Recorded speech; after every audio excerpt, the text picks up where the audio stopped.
Vamos a comenzar hoy con el versículo 2, y aquí tenemos una carta de Cristo a la iglesia en Sardis, una iglesia protestante. Ahora, estas fechas que hemos mencionado no son fechas fijas, son nada más que fechas aproximadas, desde el año 1570 después de Cristo hasta aproximadamente 1800 después de Cristo. Ahora, la razón por la cual estamos dando estas fechas es que comienza con la reforma de Martín Lutero, y esto nos lleva hasta el comienzo de la gran era y esfuerzo misioneros en la historia de la Iglesia. Este es un cuadro del protestantismo y no es un cuadro muy lindo que digamos. El Señor no encuentra mucho aquí por lo cual elogiarnos. En realidad, Él le dice a esta iglesia, como vimos en el programa anterior, aquí en el versículo 2 de este capítulo 3, «Sé vigilante y afirma las otras cosas que están para morir, porque no he hallado tus obras perfectas delante de Dios». Este es un versículo tremendo. En vista de que el rapto puede tener lugar en cualquier momento, la iglesia tiene que estar alerta, vigilante. Sabemos que la fecha no ha sido señalada y tampoco el período en el cual Él vendrá. Y la razón para esto es la siguiente. La iglesia tiene que estar constantemente alerta, esperando su venida, aguardando esa bendita esperanza. Amigo oyente, cualquiera puede prepararse para la hora sexta, pero nosotros todos debemos estar siempre preparados para una hora inesperada. Eso es lo que el Señor está haciendo aquí. Él dice que el protestantismo debe estar constantemente en alerta. Mencionamos en nuestro programa anterior que Sardis estaba edificada sobre la cima de un monte. Es completamente inaccesible a no ser por un solo lugar. No está como alguien se puede imaginar sobre una gran roca. Toda esa zona está formada por un terreno aluvial. Quizá usted no pueda ver otro lugar como este donde hay tanta erosión del suelo como la que existe en Turquía. Esa es la razón por la cual el río Meandro no es de agua solamente, sino de apariencia de sopa, como dijimos ya en un programa anterior, que está llevando y está bajando tanta tierra, tanto sedimento, y esto ha llenado, enarenado completamente el puerto. Así es que después de 2000 años, el puerto al cual había arribado Pablo en su viaje misionero, ahora se encuentra a unos 10 kilómetros de la costa de Éfeso. Ahora, en Sardis también tenemos una erosión constante. Sir William Ramsay calculó que tenía una altura mucho mayor en la época de Pablo y de Juan, lo que haría de esto más impresionante de lo que es hoy y también más inaccesible. Y a pesar de todo esto, Ciro, el soldado medo-persa, en el año 549 pudo entrar a ese lugar porque la guardia se había dormido. Y luego los cretenses en el año 218 después de Cristo fueron capaces de pasar a través de la guardia del lugar porque también estaba dormida. En ambas ocasiones fue capturada porque se había dormido la guardia. De modo que el Señor le dice a la iglesia que no se duerma, que esté vigilante, porque Él puede venir en cualquier momento. Y esta es una palabra de advertencia para esta iglesia. Y luego le dice, afirma las otras cosas que están para morir. Las grandes verdades que fueron recobradas en la Reforma se están perdiendo en el presente.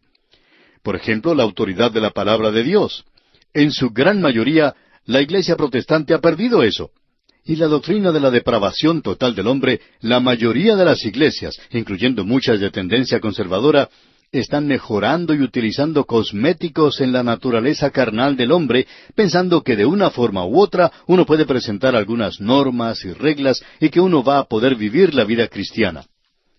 También la doctrina de la justificación por la fe ha sido perdida en su gran mayoría, y se ha introducido hoy un método legal que dice que debemos hacer algo para poder ser salvos. Estas son las cosas que caracterizan al protestantismo en el presente, y está muy lejos de la posición original. Ahora, en el versículo 4 de este capítulo 3 de Apocalipsis, el Señor Jesucristo le dice a esta iglesia, «Pero tienes unas pocas personas en Sardis que no han manchado sus vestiduras, y andarán conmigo en vestiduras blancas, porque son dignas». Israel, como ya hemos notado, nunca fue un cuerpo constituido de la totalidad de la vida nacional. Siempre fue un remanente que se mantenía fiel a Dios. Así es que se nos dice de la iglesia, «Pero tienes unas pocas personas». A esto el Señor llamó su iglesia, y en el Evangelio según San Lucas la llama su manada pequeña.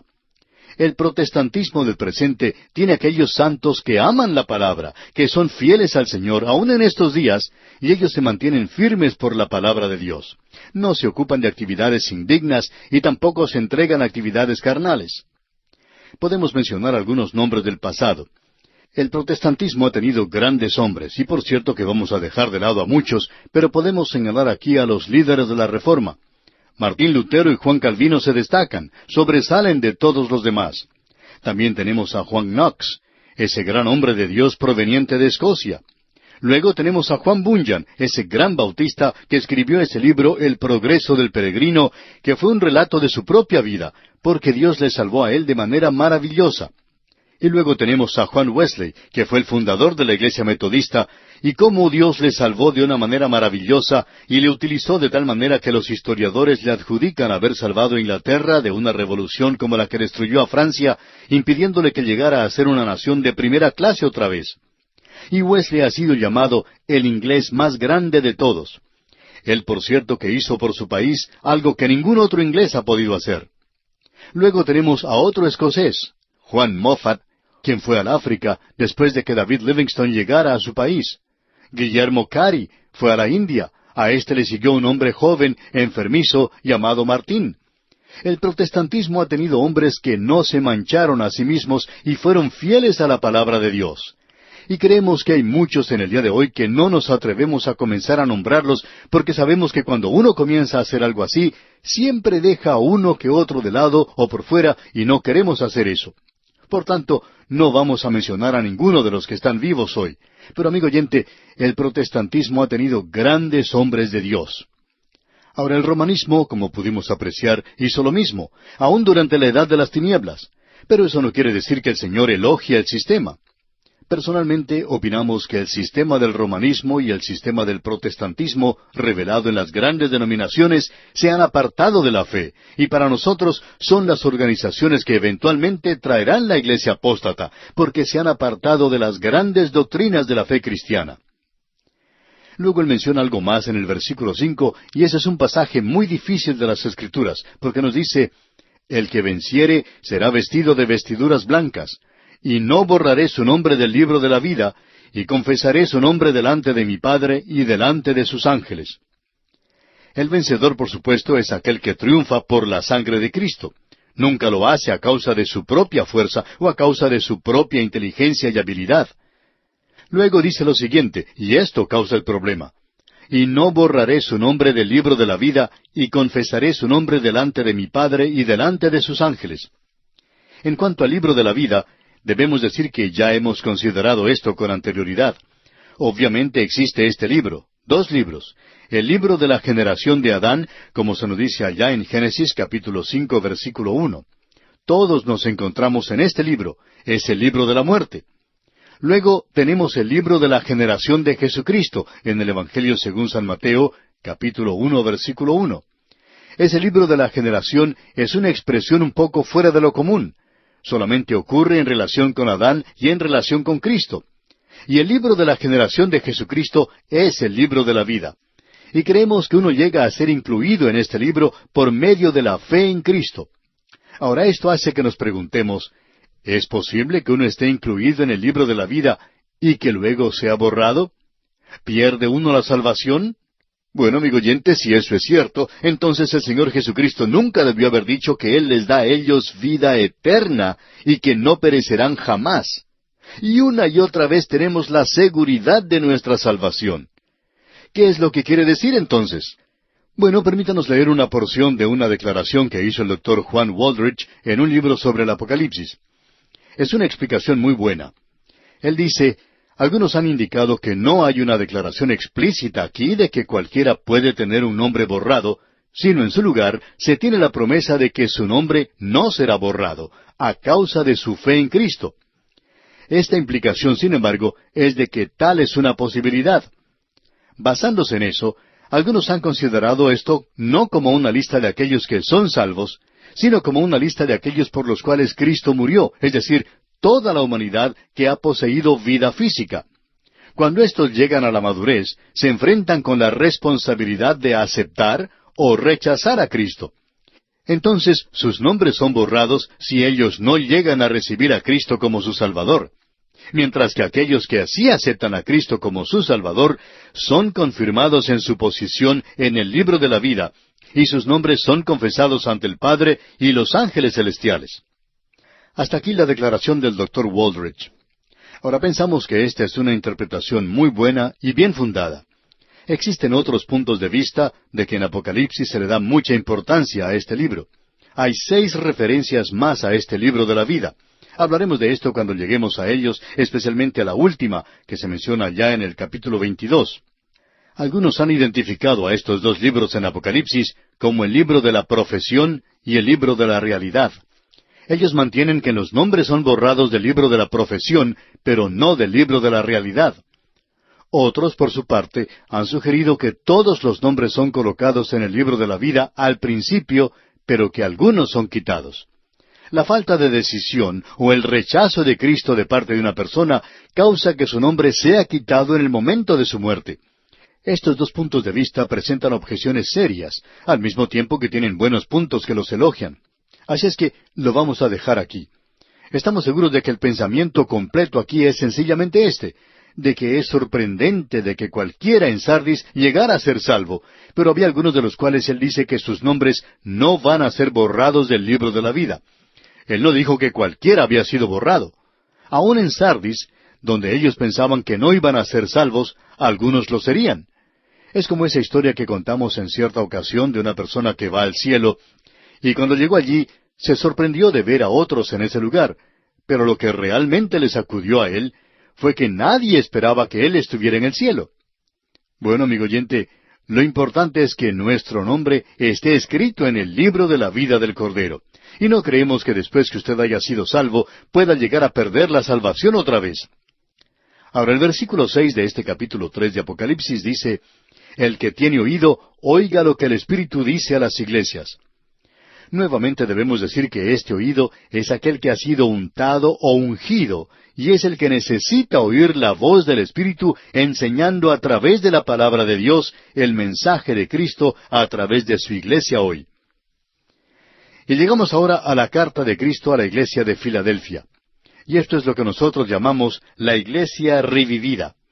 Esta es la iglesia que ha vuelto a la palabra de Dios, y creemos que esto está ocurriendo entre los protestantes, así como también entre los católicos, ya que nuestra correspondencia nos indica que grandes cantidades de personas están volviéndose a la palabra de Dios.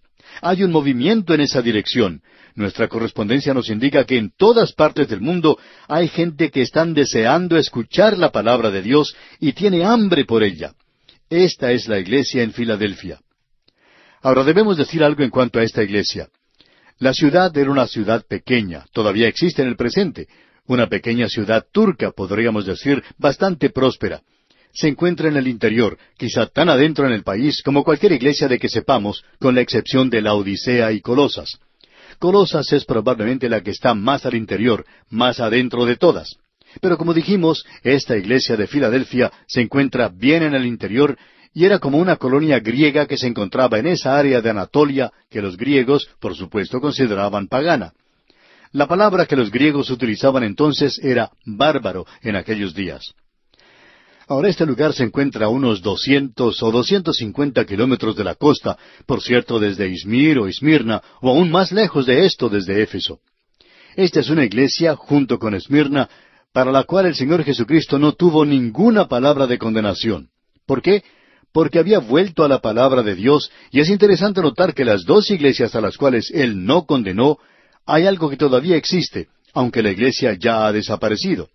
Sin embargo, en Filadelfia existe algo que es muy interesante, de lo cual queremos contarle algo en nuestro estudio. En primer lugar, existen las ruinas de una iglesia bizantina que revela que el cristianismo estaba vivo en esa zona hasta el siglo XII o XIII, y que la gente que cuida de esa zona debe ser cristiana. El autor de estos estudios bíblicos, el Dr. J. Vernon McGee, contaba que él pudo visitar esa zona y se encontró con algunas personas con las cuales no pudo conversar, pero a través de la generosidad de ellos, de la bondad que demostraron, podían comunicar algo del amor cristiano. Ahora, en esa zona existe una columna. Hay muchos que señalan esto indicando que allí había en una ocasión un gran anfiteatro. No está allí ahora, ha sido destruido completamente. Y lo único que queda es esa columna, y está oculta entre los árboles. Ahora la pregunta surge de ¿por qué hizo eso el gobierno? Bueno, le diremos por qué, amigo oyente.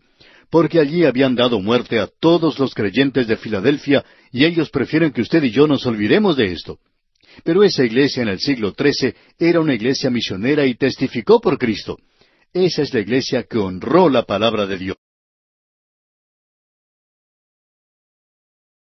Tuvimos algo que decir en cuanto a la iglesia de Filadelfia, algo en relación a la ubicación de esta iglesia.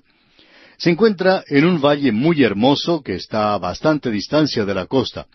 Estaba situada en un extremo del ancho valle del río Cogamis, tributario del Hermo, y desemboca en el mar cerca de Esmirna.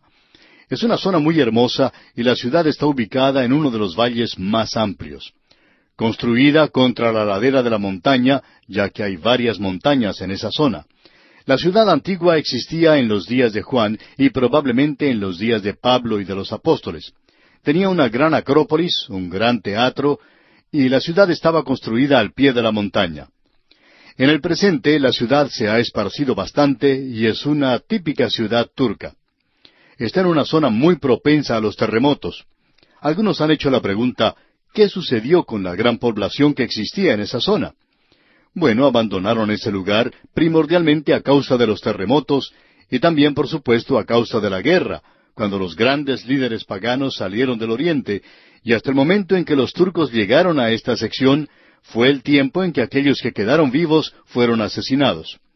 Así es que la población original no existe en el presente, pero esta ciudad ha sido habitada continuamente desde el mismo principio, y como hemos dicho, era como una isla en Libia, era una comarca de Anatolia, y allí se hablaba primero el idioma de Libia. Pero para la época en que llegaron allí los apóstoles, ya dominaba el idioma griego, y era una típica colonia griega, la que se encontraba en ese lugar. Ahora, la ciudad era una gran fortaleza, y era para acechar al enemigo que se aproximaba a destruir las grandes ciudades como Éfeso, Esmirna y Pérgamo. Esas eran las otras tres grandes ciudades. Las otras ciudades también eran grandes fortalezas donde la guarnición era llevada para detener al enemigo o demorarle cuando marchaba hacia la costa oriental. Esta es una zona donde existe mucha erosión del terreno y el suelo es muy aluvial, pero muy fértil. Allí crecen hermosos árboles de laurel, muchas flores, y allí crece cualquier clase de plantas que uno se pueda imaginar. Uno puede ver allí en la ladera de las montañas muchas viñas, y el dios que ellos adoraban allí era Baco, y esta gente se había entregado mucho a la idolatría. Pero el cristianismo, por cierto, que había logrado tomar una buena posición en esa zona. Ahora, la ciudad no obtuvo su nombre, como piensan muchos, de la Biblia, sino que recibió su nombre a causa del amor que existía entre Ciro II y su hermano Eumenes, quien era el rey de Pérgamo. Este hombre sentía un gran amor y lealtad por su hermano, y por eso es que la llamó la ciudad del amor fraternal. Este era un puesto de avanzada de la cultura griega, en una atmósfera asiática y de Anatolia. Allí había un templo griego a Baco, como ya hemos indicado. Esta ciudad se había entregado al paganismo de tal manera que se la llamaba la Atenitas.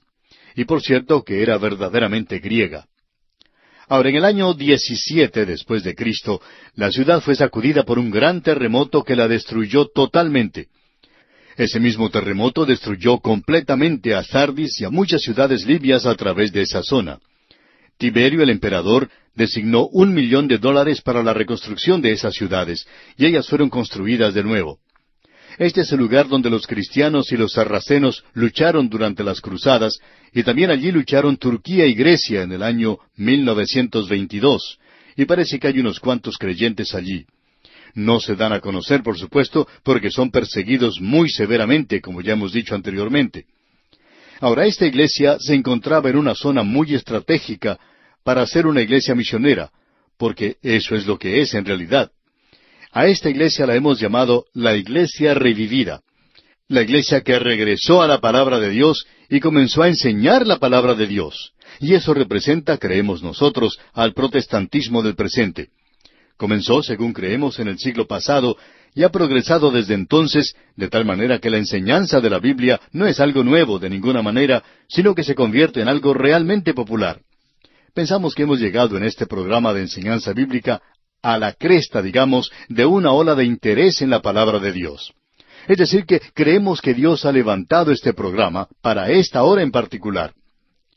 Ahora, en el versículo 7 de este capítulo 3 de Apocalipsis leemos: «Escribe al ángel de la iglesia en Filadelfia. Esto dice el santo, el verdadero, el que tiene la llave de David, el que abre y ninguno cierra, y cierra y ninguno abre». Aquí queremos volver a recordarle, amigo oyente, que el ángel es un mensajero humano, es el pastor de la iglesia. Y este es el método del Señor en todas estas iglesias. Él siempre presenta algo de esa visión del Cristo glorificado, el gran sumo sacerdote. Y Él les recuerda que Él es santo. Él era santo en el momento de su nacimiento, fue santo en su muerte, y Él es santo hoy en su ocupación sacerdotal presente, y así se le llama. Usted recuerda que el ángel le dijo a María en el momento de la anunciación del Señor: «Lo santo que nacerá de ti». Y en su muerte Él fue santo. Él fue hecho pecado por nosotros. Él fue santo, manso, sin contaminación, fue separado de los pecadores. Allá en el libro de los Hechos de los Apóstoles, capítulo 2, versículo 27, leemos: «Porque no dejarás mi alma en el Hades, ni permitirás que tu santo vea corrupción». Y Él fue santo en su muerte y en su resurrección. Ahora Él también es santo hoy en su alta función sacerdotal. Allá en la Epístola a los Hebreos, capítulo 7, versículo 26, leemos: «Porque tal sumo sacerdote nos convenía, santo, inocente, sin mancha, apartado de los pecadores y hecho más sublime que los cielos». En Apocalipsis se nos dice que Él es verdadero.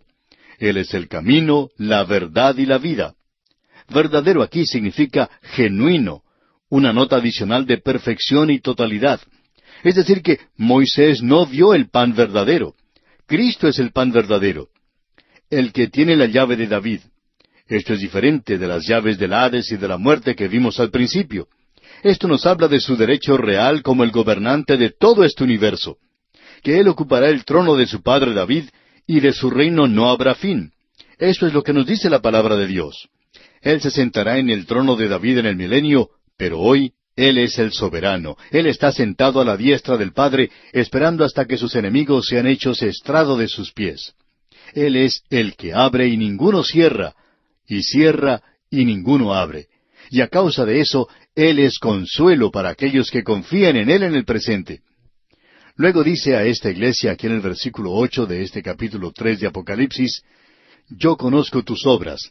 He aquí he puesto delante de ti una puerta abierta, la cual nadie puede cerrar, porque aunque tienes poca fuerza, has guardado mi palabra y no has negado mi nombre».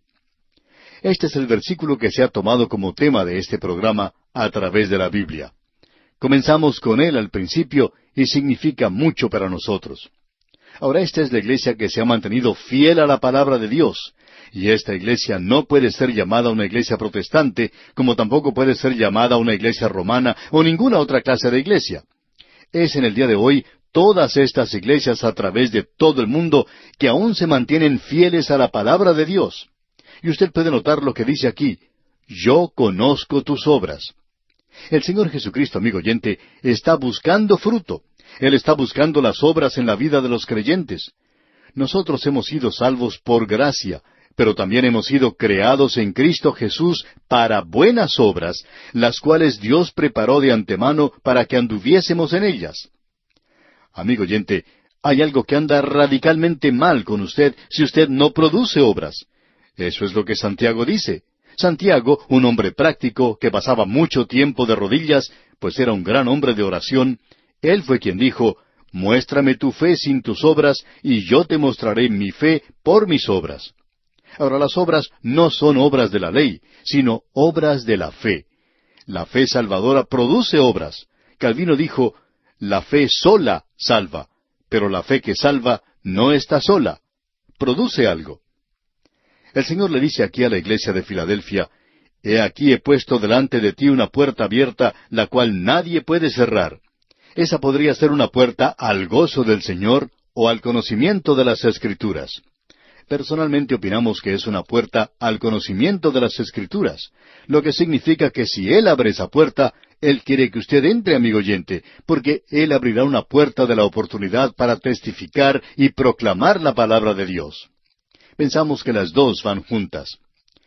Él dice aquí, porque aunque tienes poca fuerza, y eso es todo lo que tenemos nosotros, y a veces pensamos que no tenemos ni eso. Es decir, que este es un grupo de creyentes humildes que no tienen gran cantidad de personas o programas y edificios. Y nos cansa mucho cuando se presentan informes de gente que ha hecho esto y aquello, y a veces lo hacemos nosotros también. Informamos, por ejemplo, en cuántas emisoras se pasa este programa. Y nos gusta mucho hablar de estas cosas. Pero, amigo oyente, eso no vale nada. Hablamos de los cientos de cartas que nos hablan de aquellos que han aceptado a Cristo. Pero eso no es nada. Lo importante, amigo oyente, lo verdaderamente importante, es si nosotros estamos proclamando la palabra de Dios. Él va a contar los números. Dios tiene su propia computadora. Él registra todo esto, y Él nos pide que nosotros no lo hagamos. Pablo podía decir que él ni siquiera se juzgaba a sí mismo. ¿Y por qué no lo hacía? Bueno, él puede decirnos que quizá él pueda contar demasiados convertidos, puede hablar de manera evangelística, puede presentar una cantidad equivocada, puede mirar las cosas de una forma diferente de lo que hace Dios. Así es que va a tener que esperar hasta que llegue a su presencia. Luego se nos dice aquí, has guardado mi palabra. Y eso indica que en un día cuando se negaba la inspiración de las Escrituras, esta iglesia creía en la Biblia y creía que era la inspirada palabra de Dios. Un teólogo del siglo XX, y por supuesto un liberal, declaró que ninguna persona inteligente podía creer en la inspiración verbal de la Biblia. Ahora eso nos pone a nosotros en una posición incómoda, por cierto. Por supuesto que no somos personas inteligentes, pero creemos en la inspiración de la Biblia. Es decir, si la definición de este hombre es correcta, pero no creemos que él esté en lo correcto tampoco en eso. Ahora, la quinta cosa que se menciona aquí en esta carta a Filadelfia es la siguiente: y no has negado mi nombre. Esto significa que en un día cuando la deidad de Cristo se niega abiertamente en los seminarios y desde el púlpito y en las iglesias, aquí tenemos una iglesia de creyentes que se mantiene firme, creyentes fieles a Él, que proclaman al Dios hombre y su muerte sustitutiva por los pecadores. Y luego dice en el versículo 9 de este capítulo 3 de Apocalipsis, He aquí, yo entrego de la sinagoga de Satanás a los que se dicen ser judíos y no lo son, sino que mienten. He aquí, yo haré que vengan y se postren a tus pies y reconozcan que yo te he amado. El remanente de Israel que estaba siendo salvo había dejado la sinagoga en esa época. Ellos habían abandonado la ley como medio de salvación y santificación. Aquellos que continuaban en la sinagoga se encontraban ahora en una religión falsa. Y el apóstol Pablo presenta esto claramente en su epístola a los romanos, de que todo Israel no es Israel. Ya no eran verdaderos judíos. Él consideraba como el verdadero Israel a aquel que se había vuelto a Cristo. Ignacio, según Trenchant y según Vincent, se refiere a una situación local, donde los convertidos del judaísmo predicaban la fe que antes habían despreciado. A propósito, en el Imperio Romano se tomaba a los judíos y se los enviaba a zonas áridas con el propósito de formar una colonia, de colonizar esa zona, lo cual ellos hicieron en esta sección. Y esa es la razón por la cual había tantos de ellos allí. Ahora, el Señor Jesús también quiere hacer saber a los enemigos de la iglesia de Filadelfia que Él ama a esta iglesia. Este es el sexto punto de su elogio. Luego Él dice aquí en el versículo 10, Por cuanto has guardado la palabra de mi paciencia, yo también te guardaré de la hora de la prueba que ha de venir sobre el mundo entero para probar a los que moran sobre la tierra. La última palabra de encomio a esta iglesia es que ha guardado la palabra de Cristo en paciencia. Esto evidentemente es la espera paciente por la venida de Cristo por los suyos. Se ha notado en el siglo pasado que las doctrinas de escatología se han desarrollado más que en todos los siglos previos combinados. Durante los años pasados ha habido un avivamiento en Israel, en Europa y en América, en realidad en todo el mundo en cuanto a la segunda venida de Cristo. Aún los liberales hablan de esto de vez en cuando. Ahora, el libro de Jesucristo es el libro de la vida. ¿Están todos los nombres de la familia humana inscritos en ese libro del cual hablamos anteriormente? Bueno, no podemos responder a esto, pero sí sabemos que aquellos que son salvos serán llevados a encontrar al Señor en las nubes en el rapto de la iglesia. Pensamos que la iglesia de Filadelfia es la iglesia del rapto y que la iglesia de la Odisea, que consideraremos Dios mediante en nuestro próximo programa, no es la que tiene parte en el rapto. O sea que las palabras de ánimo de Cristo a su iglesia es que ésta no va a pasar a través del período de la gran tribulación. Y esto tiene que ser la gran tribulación mundial. La iglesia va a ser quitada del mundo, y ese es su consuelo, esa es su esperanza, esa es su paciente espera por Cristo, por medio de la fe y la paciencia, el heredar las promesas. La iglesia no está aguardando la gran tribulación con su juicio, como podemos ver aquí en Apocalipsis, sino que está esperando a que Él venga. Y luego, Él dice aquí en el versículo 11 de este capítulo 3 de Apocalipsis, «He aquí yo vengo pronto, retén lo que tienes, para que ninguno tome tu corona». Pronto no quiere decir enseguida. Indica que cuando Él venga, las cosas sucederán rápidamente. Usted no puede perder su salvación, pero sí puede perder su corona. Puede perder su recompensa. Y en el versículo 12 de este capítulo 3 de Apocalipsis dice, «Al que venciere, yo lo haré columna en el templo de mi Dios, y nunca más saldrá de allí, y escribiré sobre él el nombre de mi Dios, y el nombre de la ciudad de mi Dios, la nueva Jerusalén, la cual desciende del cielo de mi Dios, y mi nombre nuevo». Hay dos columnas en ese lugar en el presente. Una es la de la iglesia bizantina, de la cual no creemos se haga referencia aquí, pero hay una columna en la ladera de la montaña oculta entre los árboles, esos árboles de laurel, y esa columna es todo lo que queda de la ciudad del día de Juan. Luego él dice, «Escribiré sobre él el nombre de mi Dios, y el nombre de la ciudad de mi Dios, y mi nombre nuevo». Cuando usted va al aeropuerto y entrega su equipaje, allí se le pone una tarjeta que indica a dónde va y de dónde viene. Pensamos que los hijos de Dios van a viajar a través del universo y que vamos a tener sobre nosotros una tarjeta en caso de que nos perdamos en algún lugar, ya que este es un gran universo, amigo oyente. Ahora aquí dice, «Yo lo haré columna en el templo de mi Dios». La iglesia aquí abajo fue destruida, pero las columnas permanentes se encuentran allá arriba. «Y escribiré en él mi nombre nuevo». Ese es el nombre de Él. Nosotros no tenemos un nombre nuevo. Eso no es lo que está diciendo aquí en Apocalipsis. Lo que está diciendo es que Él tiene un nombre nuevo que nos dará para sí mismo. Y ese nuevo nombre es una relación personal que tendremos con Él. Y debemos comenzar diciendo que no queremos dejar este mensaje del Señor Jesucristo a la iglesia en Filadelfia, aquí en el capítulo 3, porque esta iglesia en Filadelfia ha sido llamada muchas cosas. Algunos la han llamado la iglesia misionera, y creemos que es correcto. Otros la han llamado la iglesia que sirve, y también eso es correcto. Otros la han llamado la iglesia viviente, lo cual también es correcto. Personalmente nos gusta llamarla la iglesia revivida, o la iglesia que cree en la Biblia. Es una iglesia bíblica. Eso es también lo que el Señor Jesucristo enfatiza. Y Él dice, «Has guardado mi palabra y no has negado mi nombre». Así es que, en un día de incredulidad y escepticismo, el Señor Jesucristo está encomiando a esta iglesia, porque esa iglesia ha guardado su palabra. De modo que esta es la iglesia que esparció la palabra de Dios. Y hasta donde sabemos nosotros, esta iglesia duró mucho más que cualquiera otra de las 7 iglesias mencionadas aquí. En realidad, duró hasta el siglo XIII. Tuvo una existencia continua, y fue destruida por esa dinastía turcomana seleucida cuando invadieron esa zona y brutalmente asesinaron a los creyentes que habían quedado en esa iglesia. Los asesinaron a todos.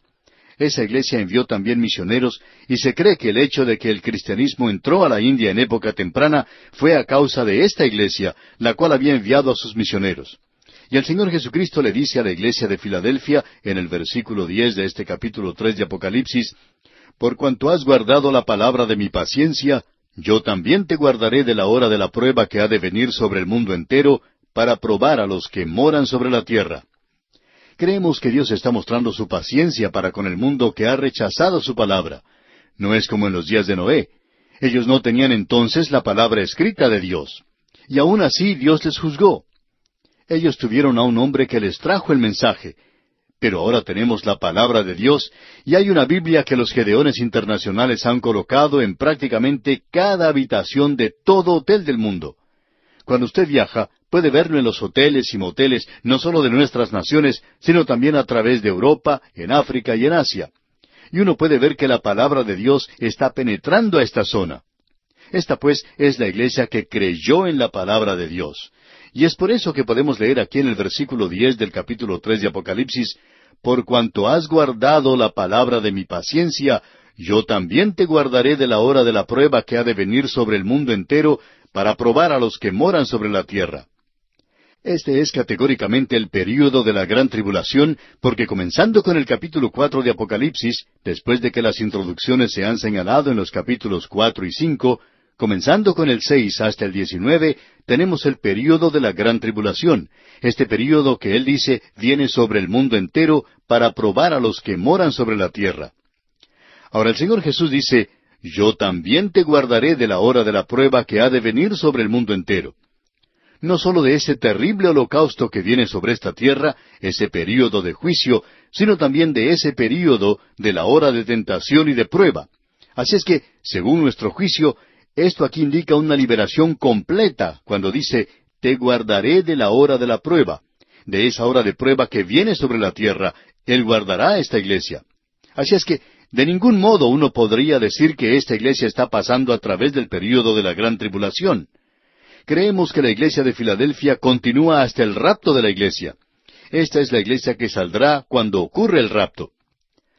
Ahora, la iglesia de la Odisea, como hemos de ver, es una organización que continuará en el mundo, aunque Él le da aquí una maravillosa invitación. Y muchos aquí, aún en la iglesia de la Odisea, se volverán a Cristo. Y en el momento del rapto, ellos también serán sacados de este mundo. Pero hay una iglesia que pasa a través del período de la gran tribulación, y esa es la iglesia apóstata. Y esa, por supuesto, es la iglesia de la Odisea. Así es que lo que tenemos aquí es la venida de Cristo a sacar a los suyos de este mundo, y Él le promete a esta iglesia que no pasará a través de este período en particular que viene sobre la tierra. Ahora quisiéramos presentar aquí algo que dijo el Dr. John Walden en su libro sobre Apocalipsis. Dice: si el rapto hubiera ocurrido en el primer siglo, precediendo a la tribulación descrita en el libro de Apocalipsis, ellos estaban seguros de librarse. En contraste, aquellos sellados de las 12 tribus de Israel en el capítulo 7, versículo 4, claramente deben pasar a través de este tiempo de dificultad. Esto implicaba el rapto de la iglesia antes de ese tiempo de dificultad que se conoce como el período de la gran tribulación. Tal promesa de liberación, entonces, hubiera parecido algo imposible si el rapto de la iglesia se hubiera demorado hasta el fin de la tribulación, antes de la segunda venida de Cristo y el establecimiento de su reino. Hasta aquí lo que dijo el Dr. John Walden. Ahora él no solo le dice esto a esta iglesia, sino que en el versículo 11 de este mismo capítulo 3 le dice: he aquí yo vengo pronto. Y esto no quiere decir que Él viene enseguida. Y ya hemos considerado esto en el primer capítulo de Apocalipsis. Esto tiene la idea de algo que sucede repentinamente y de una expectativa que Él vendrá en un momento cuando ellos no lo saben, y por tanto no quiere decir que viene inmediatamente, sino que su venida será de repente. Esta es la promesa, esta es la esperanza de la iglesia. En realidad, la iglesia no está esperando ese período de la gran tribulación. En ninguna parte se nos dice que debemos ceñir nuestros lomos, apretar los dientes, cerrar nuestros puños para esperar la venida de la gran tribulación, porque tendríamos que pasar por ese período. Él nunca dijo eso, sino que debemos estar aguardando esa bendita esperanza y ese día glorioso de nuestro Dios y Salvador Jesucristo. Bien, llegamos ahora a considerar la carta de Cristo a la iglesia de la Odisea. Esta es la última. Sir William Ramsay llama a esta iglesia la iglesia de la avenencia, del acomodo. Esta ciudad fue fundada por Antíoco II en los años 261 a 246 a.C. Tenía una base seleucida. Seleuco I Nicátor fue uno de los generales de Alejandro Magno. Él se apoderó de Siria y Lisímaco tomó Asia Menor, pero aparentemente Seleuco tomó algo del territorio de Lisímaco, y esta fue una de las ciudades de las que él se apoderó. En realidad, esta ciudad se encuentra bien al interior. Es lo que se conoce como las puertas de Frigia, en el oriente, por donde entraban las grandes caravanas de camellos procedentes del oriente. Estas entraban por ese lugar y pasaban a través de la Odisea. Ahora, la Odisea era una gran ciudad, y este camino que ellos recorrían, proveniente del este, pasaba hacia Éfeso y Mileto, y seguía hasta lo que hoy se conoce como la ciudad de Izmir o Esmirna en aquel día. Era un lugar espectacular, un gran valle, y las ruinas que hay en ese lugar están cubiertas en el presente. Plantas de avena loca o avena silvestre crecen en la mayor parte de la Odisea, pero esta está ubicada sobre el río Lico, afluente del río Meandro, y su nombre significaba juez de paz. En realidad fue nombrada en honor a la esposa de Antíoco, Laodice, y hubo varias ciudades que llevaban ese nombre, pero ninguna era tan famosa como esta. Este era un lugar de muchas riquezas, un gran centro comercial. Era un centro de cultura griega, un lugar de ciencia y de literatura. Tenía un colegio ecuménico. Era el centro de la industria con grandes operaciones bancarias. Cicerón tenía su corte allí y se cuenta que él arrojaba billetes que había cobrado en esa ciudad. Ahora ellos adoraban a Júpiter o Zeus. Finalmente fue abandonada a causa de los terremotos, y las ruinas que existen en ese lugar son muy impresionantes, las cuales uno puede contemplar. Allí había en realidad 2 teatros romanos. Hay un estadio en ese lugar y también 3 iglesias cristianas primitivas, cuyas ruinas todavía se encuentran allí. Ahora, la ciudad en sí no ha sido excavada todavía. Las ruinas se destacan a través de todo lo que crece allí y de los escombros del lugar, aunque parece que la avena loca o la avena silvestre crece por todas partes. Cierto hombre en Estambul informó que había una fundación americana que había designado 2 o 3 millones de dólares para excavar la ciudad de la Odisea. Y en realidad, si no estuviéramos tan ocupados, nos gustaría unirnos a esa expedición para la excavación. Creemos que puede ser algo que valga la pena. Ahora, esta ciudad era muy activa en los negocios. Allí se confeccionaba ropa y también se fabricaba una pomada para los ojos. Ahora usted puede pararse sobre las ruinas de la Odisea y observar alrededor las montañas, y desde allí puede ver dónde está ubicada Colosas. También puede ver hacia atrás, hacia Hierápolis, donde se encuentran las vertientes. En realidad las ruinas mayores no se encuentran ni en Colosas ni en la Odisea, sino que están en Hierápolis. Pero las montañas allí tienen un color muy raro, y la gente tomaba el barro de allí y con eso hacía una pomada para los ojos, y también para los oídos, que era enviada a todas partes del Imperio Romano. Análisis químicos del presente indican que no había nada medicinal en ese barro, pero alguien se ganó mucho dinero con eso. A nosotros nos gusta decir que somos civilizados, pero amigo oyente, hay muchas medicinas en el mercado hoy que no le hacen ningún bien a nadie, y lo compramos tan rápido como podemos. En realidad, sucumbimos ante la propaganda de hoy. Lo compramos y es mejor entonces que no critiquemos a estas personas demasiado. El Señor Jesucristo ya lo dijo. Él les dijo que sería mejor que se compraran un verdadero colirio para los ojos para abrirlos. Y ya hemos de ver eso. Podríamos entonces cerrar el mensaje que tiene el Señor Jesucristo a la iglesia en Filadelfia con lo que dice aquí el versículo 13 de este capítulo 3 de Apocalipsis. El que tiene oído, oiga lo que el Espíritu dice a las iglesias. Él tiene un mensaje que da a cada una de las iglesias. Eso se aplicaba a la iglesia local, pero también se aplica para nosotros hoy. Ahora él dice aquí en el versículo 14 de este capítulo 3 de Apocalipsis, y escribe al ángel de la iglesia en la Odisea, He aquí el Amén, el testigo fiel y verdadero, el principio de la creación de Dios, dice esto. Este es el único lugar en las Escrituras donde la palabra Amén es un nombre propio. Y este es el nombre de Cristo. Allá en la segunda epístola a los Corintios, capítulo 1, versículo 20, leemos, Porque todas las promesas de Dios son en Él sí, y en Él amén, por medio de nosotros, para la gloria de Dios. El Señor Jesús es el amén. Él tiene la última palabra, el alfa y la omega. Así es que aquí tenemos que Él es aquel que va a cumplir todas las profecías de Dios, y Él les informó de eso a los creyentes de la Odisea. Esa es la iglesia que había rechazado la deidad de Cristo. Y de esa palabra amén, Él saca la visión de sí mismo, como vimos en el primer capítulo de Apocalipsis.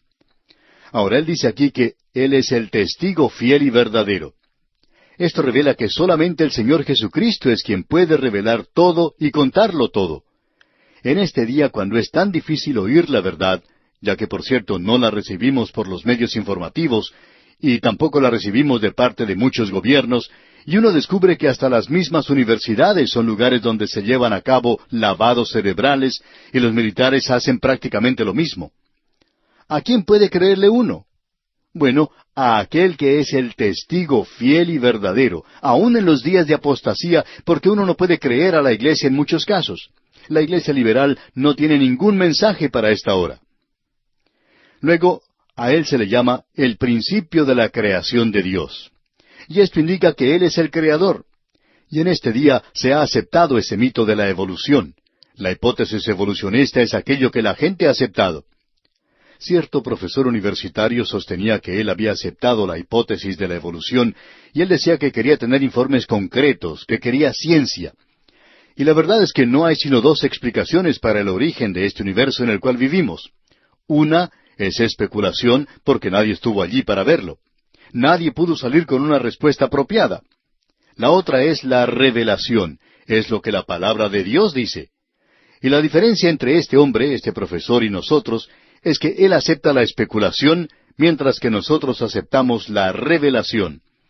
En lo que se refiere a nosotros, amigo oyente, creemos que nos encontramos en un terreno mejor, en un terreno más sólido, porque tenemos el testimonio de quien hizo la creación, y Él tiene que saber algo en cuanto a esto. Él es el principio de la creación de Dios. Luego, Él dice a esta iglesia en los versículos 15 y 16 de este capítulo 3 de Apocalipsis, «Yo conozco tus obras, que ni eres frío ni caliente. Ojalá fueses frío o caliente, pero por cuanto eres tibio y no frío ni caliente, te vomitaré de mi boca». En las cartas que escribió a las otras iglesias, cuando decía, «Yo conozco tus obras», se refería a buenas obras. Los elogiaba a ellos por sus buenas obras. Pero aquí no tiene ninguna palabra de encomio para esta iglesia.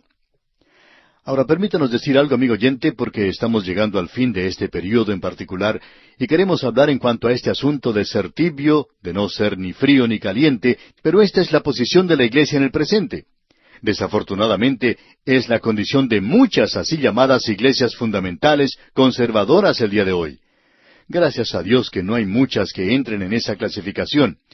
Pero lo que es realmente sorprendente y terrible es que Él dice, «Te vomitaré de mi boca». Observemos esto por un momento. Él dice, «Te vomitaré de mi boca». ¿Le parece a usted, amigo oyente, que Él se está refiriendo aquí a una iglesia a la cual Él va a sacar de esta tierra? Él dice, «Para que donde yo estoy, vosotros también estéis». No creemos que Él se esté refiriendo a esta iglesia aquí, porque Él quiere atraer a la iglesia hacia sí mismo. Pero aquí Él dice que a esta iglesia la va a vomitar, porque es tibia. Y el agua tibia, amigo oyente, le hace enfermar a uno del estómago. Nosotros pensamos que si Él tuviera que hablar a muchas iglesias y a muchos creyentes hoy, pensamos que Él les diría a muchos que le hacen enfermar del estómago. Tú profesas ser cristiano hoy, tú dices que me amas, tú dices estas cosas, pero no son una realidad.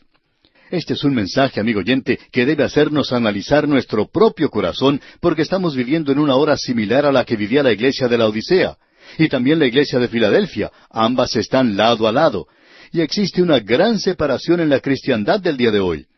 Y eso no se encuentra en las denominaciones, no es ni romanismo ni protestantismo. La gran separación está hecha por aquellos que creen en la palabra de Dios, y la siguen y la aman, la obedecen, y aquellos otros que la rechazan completamente. Esa es la línea divisoria del día de hoy.